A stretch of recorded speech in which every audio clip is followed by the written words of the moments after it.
Being 20-something right now in America is a skill class of its own. Because of that never-ending not knowing, I've decided to focus on what I do know. And coming to terms with realizing all the things we, as a generation, might not get to know, you know? I mean the things we are missing out on, not because of the internet and constant comparison, but the bar of standard living conditions being so low there in hell. Tartarus, Dante's Inferno, the bare minimum.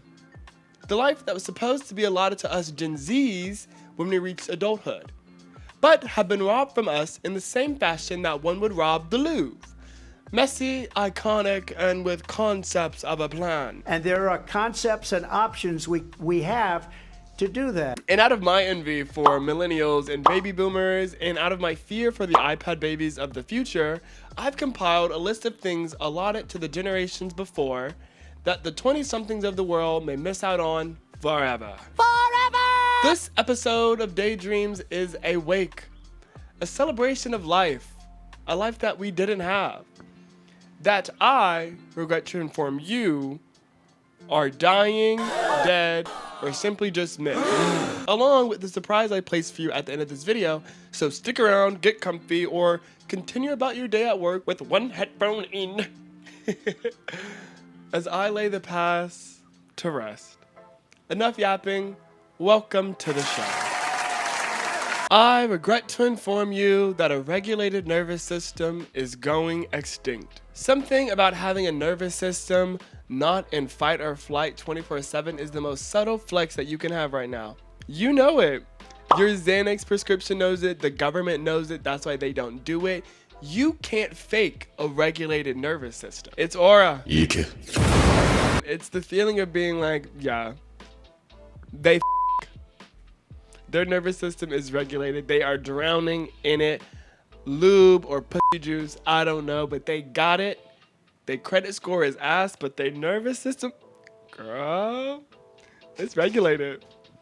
I think having a regulated nervous system right now with the constant news cycle and tech overlords and ChatGPT trying to take your job is something that can only be afforded to by people who, one, have a bunker, or two, have IQ levels that would deem them sociopathic. The sun could blow up tomorrow and they would still make it to their morning meditations. The sun would come out just so they can make their morning meditations because their nervous system is that regulated.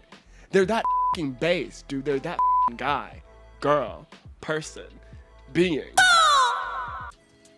And the sun knows it. That's why it exploded, just to remind y'all. The ability to navigate through this timeline without being in fight or flight all the time is f***ing hot. Honestly, I'll have what they're having. Yes. One regulated nervous system, please. Yes. Why have a regulated nervous system when you can have an understanding of insurance? Which I regret to inform you is dead. An understanding of insurance of all kinds is extinct. Even my insurers don't know what they're doing. I'm already convinced that taxation is a scam and insurance is right behind it. And if you have to pay taxes on insurance, oh my God, what the f is a deductible? What is the point of a premier plan if it's basically still ball sacks, ass, Jesus, and where the f is the referee? I'm talking to America here, excuse me. Where is the life coach referee? And I know what you're thinking, Daysman, you think insurance is this scam, but why? Because was insured and now look at us. I said what the f I said. I'll do another one. It also paid taxes. And Correct me if I'm wrong, but if I'm paying a minimum amount of money to have something done, doesn't that end up costing more than being insured because of deductibles? I know this isn't the case for every situation, especially when it comes to severity, but because we created this contract of everyone having it, how else is anyone gonna get paid? Which is the name of the game, getting paid, especially if it loses value from all of us having insurance. The only way to make money is a scam. Isn't this like Schrodinger's cat or something? Girl, let me just stop before I realize that didn't make any sense or before then people assassinate me. Whichever one comes first. I regret to inform you that I was not assassinated in between takes of this video because affordable housing decided to take the ice bullet instead. Affordable housing, a relic of the past. The way bugs were once as big as cars and dinosaurs roamed the land during the late Mesozoic era. Affordable housing has been a cherished commodity that has vanished into thin air, all because of a meteorite by the name of Black Rock. Why it gotta be black though? I'm sorry, it was hanging fruit I had to reach. Affordable housing sounds as fictitious as the Zandemic of 2016 and as nostalgic as the Mannequin Challenge.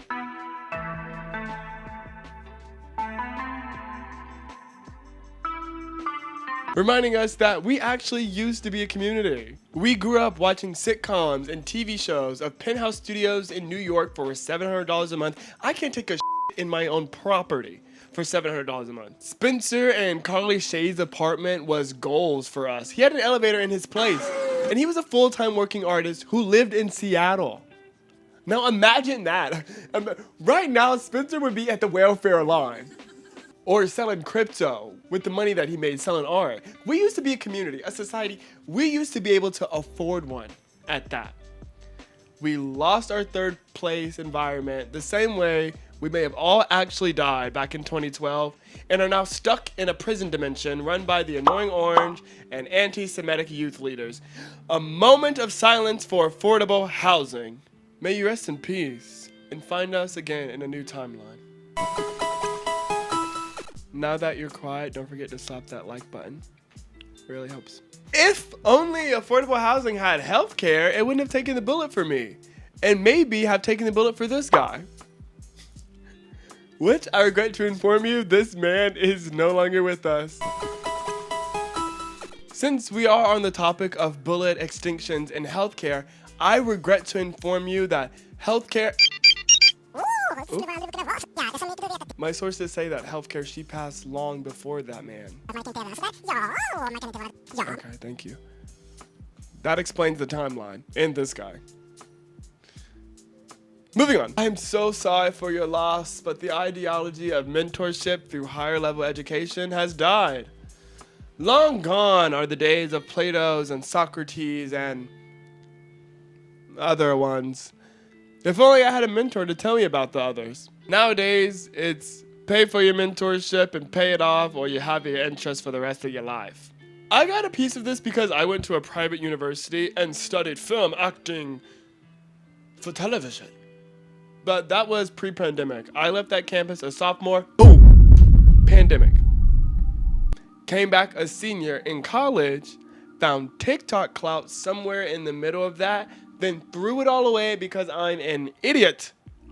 And I had no mentors really that were like, hey, this is actually really good for your career. Did they know this app would be $1 billion 4 years later? No. But exposure is exposure. And as your mentor, I should tell you that.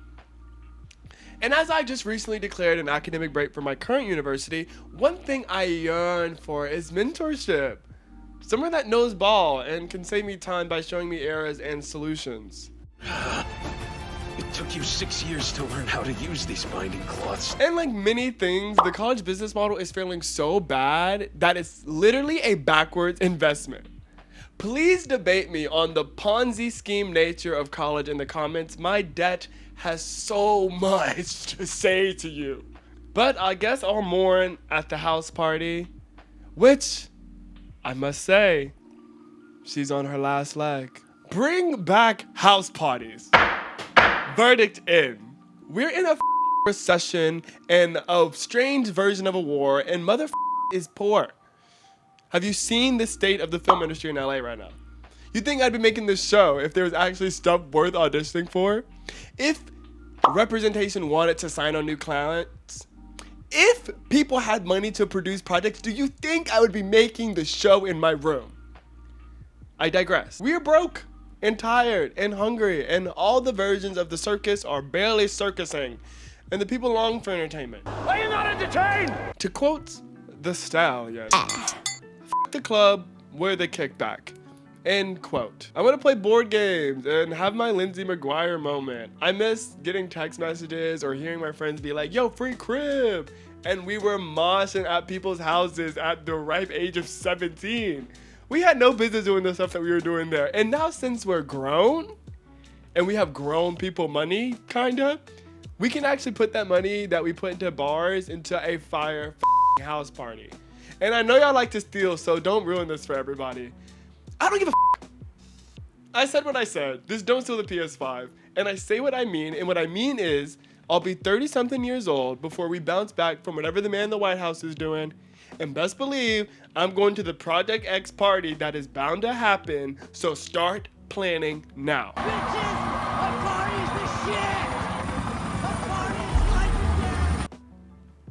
You have been warned. Since you've made it to the end, here is my surprise. And finally, one of the biggest things that I think Gen Z is missing the most. That is 0 days with no nonsense.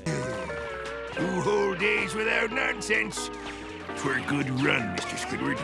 I miss when breaking news and world-shattering discoveries happen once every 10 years. And it would be like one of those things your teachers would tell you about. And you'd watch like a CNN student news. I'm Carl Azus. Or like a crash course video. Or a fun educational YouTube video.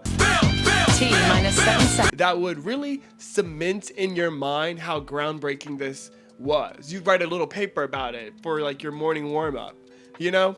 Now you go on TikTok and this guy, I just woke up and Dick Cheney didn't because Dick Cheney is dead. telling you the rundown of how hot the garbage fire is.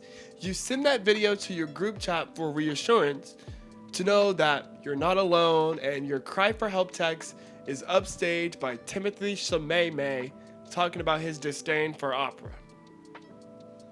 And now you just have yourself to process with the fact that there's chlorine in your toothpaste. You lay with that realization and the conclusion that you have had 0 days of no nonsense since 2018. But hey, at least we're a generation that actually